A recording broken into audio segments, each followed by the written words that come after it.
The JJ-150 by Coombs Instruments is a pedal designed to emulate the tones of the Gibson EH-150 octal tube amp. So in this video I'm going to run through the tones. Guitar wise I'll be using a mixture of guitars, but largely this 1938 L50 that's been converted into an ES-150, and the amp I'm using is a Quilter Tone Block 202. Now I need to start out by saying this is not a sponsored video. I purchased this with my own money and have no affiliation whatsoever with Coombs Instruments. Live I play a lot of swing based repertoire, and personally I love that sort of edge of breakup tone for lead. It can be incredibly dynamic and warm. Now a few years ago I did consider getting a vintage Gibson amp, but just didn't think it would be that practical to gig with an amp of that age, and price wise it would be a bit costly for something then that I just use at home. So something like this pedal, which aims to emulate that sound, is just the ticket. So the maker's aim for this pedal is for it to sound great in front of modern solid state amps like my Quilter. The pedal is a FET based version of the actual EH-150 preamp circuit, and they say it's with a tweak or two. It works on 9V DC power, and I use the Seox DC7 on my pedalboard to power it. Like the amplifier itself, the pedal has two channels, a lead channel and a mic channel. We then have three main controls: gain, tone and volume controls, and then there's also a bright and dark switch with 3 positions. I should just show you what board this is currently on. This is my gigging pedal board, very small. It's on the Pedal Train Nano. Got the Seox DC7 to power it, which is a great power supply, fits perfectly under those pedal train boards. Got the tuner here, the TCA Electronic Polytune Mini 3 in black. This is a really useful pedal. This is the Hamstead, this is their clean boost, 20 decibels of clean boost, and it doesn't change the tone of the guitar. Obviously the JJ-150 you can see there, and then for reverb I'm currently using the Universal Audio Golden Reverberator. Now the examples I'll show you will be close mic'd, so I think it's also good to give you a sense of what the in-room sound is like as well. So here is the Quilter without the JJ-150.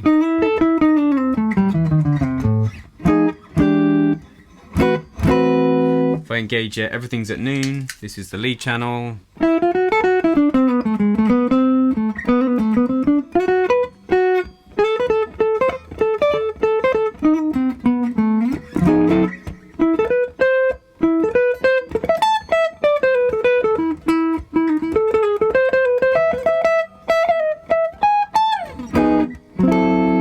Gain.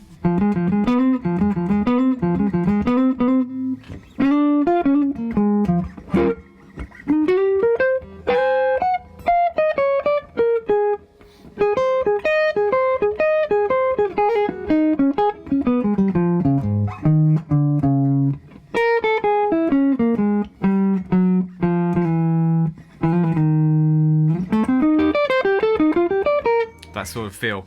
So just to give you a sense, you know, because I think the close mic thing, yeah, it is obviously a sound, but so is the in-room sound, right? That's what you're gonna maybe get a bit more of a sense of the tone of it. I'll play with the settings a little bit more for you. Bumping up the gain, just put the volume down a bit so you can hear all this. You know, obviously I think this is when we're getting into, most people that follow my channel are probably not going to be interested in all of this amount of gain. I could imagine, you know, blues players, jump blues, maybe even harmonica players using it. Gain all the way up.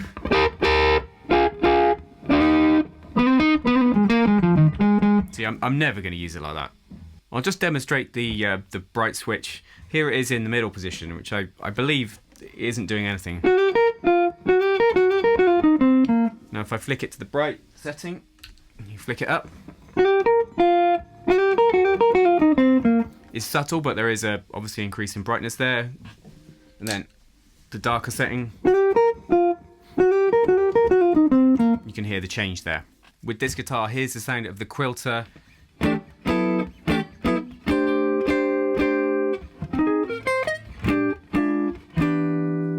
Without the 150.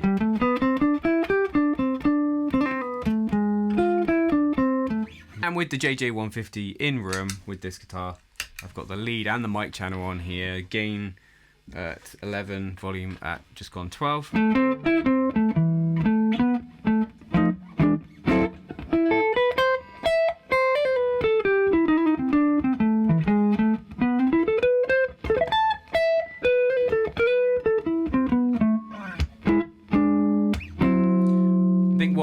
first impressions, right? Thickness, that's what it adds to that quilter amp. I have also used it with my Tone King Imperial, and I would say then it's even better in terms of the sound you get from it. But then I prefer the sound of my Tone King Imperial to my quilter, and the quilter for me is just an amp which is great for home recording because it's silent and you don't get those occasional weird noises you get with tube amps and things like a tube rattling because of a note, and also it's just lightweight, and for some gigs it just makes a lot more sense.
That was my backing track of Swing to Bop, or Topsy. That is available on the lowest tier of my Patreon page, the supporter tier, link in the description. So what are my thoughts so far with this pedal? Well, I've gigged it probably 4 or 5 times now. I'm really enjoying the tones out of this, and I would say this, it has a lot of gain, you know, more than I would need for playing swing, but obviously you can dial that back, and I wouldn't see myself using those kind of higher gain sounds personally. I like some breakup, but not that much. For me, this would work at a gig for lead tone. I probably wouldn't use it so much for rhythm guitar, more just as a boost for soloing. Looks wise, it really does fit the bill. I love the vintage control knobs, and it doesn't have a very big footprint as well. Now naturally, the pedal to compare this to would be the Junior Bernard or the El Pescador by Nocturne Brain, or maybe even that vintage 47 EH185 amp behind me. I will do a proper comparison video comparing this JJ-150 to both of those, but I thought first off the JJ-150 deserved its own video, and I need to spend more time, I think, just, you know, playing it live, playing at home, seeing what it can do before I make the decision myself whether I prefer it to the El Pescador, which I have on my other pedal board. But I'm interested, just based on what you've heard today, let me know what you think of the tones in the comments. So the big question, would I recommend this so far? Well, one thing I would say is small production pedals like this, you never know how long they're going to be in production, even if they are popular. So that was one factor in my decision making about buying this pedal. It's very niche, obviously. I'm still in the honeymoon period with this pedal. I really like it so far. I definitely rate it. It's very easy to dial in tones. As I said earlier, it's got a lot of gain in it that, you know, maybe I'll be using it on the subtler side of things. But the gigs I've used it at, it's been great. But I am not sure yet if I prefer it to my El Pescador. And that is something I've been using for a long time performing, and I'm just so used to getting the tones that I want from it. So going back to that honeymoon period thing, I just need to spend more time getting acquainted with this JJ-150, so it's staying on my gigging pedal board for the foreseeable future.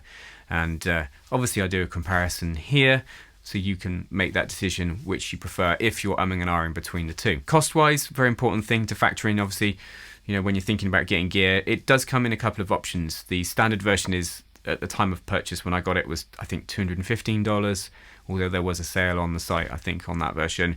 And then $300 for the hand-wired version. Like most pedals, I think they're quite pricey. I think just that's how I feel about pedals in general, not just this particular pedal. But I will say this pedal is doing something so niche that it is kind of, you know, if you want these kind of tones, then yeah, maybe you do have to spend a bit more. I can't recall what I paid for my El Pescador, but it would be interesting to compare that. It's certainly a lot cheaper than, say, buying the vintage 47 amp, or going back to what I said earlier, even a vintage Gibson amp. My closing thought really is that this pedal definitely delivers on vintage tone. Stay tuned for when I do make that comparison to my El Pescador and the vintage 47. I'll probably post that next month. And actually, if you're here, you're probably into the great playing of Charlie Christian, so I'll put a couple of videos up on the screen where you can learn a couple solos of his, where I've made videos about them and about great aspects of his playing that we can take inspiration from for our own improvisation. If you've got any questions or comments about the pedal, then leave them below. Don't forget Jazz Guitar videos every Monday. Until next time, you take care.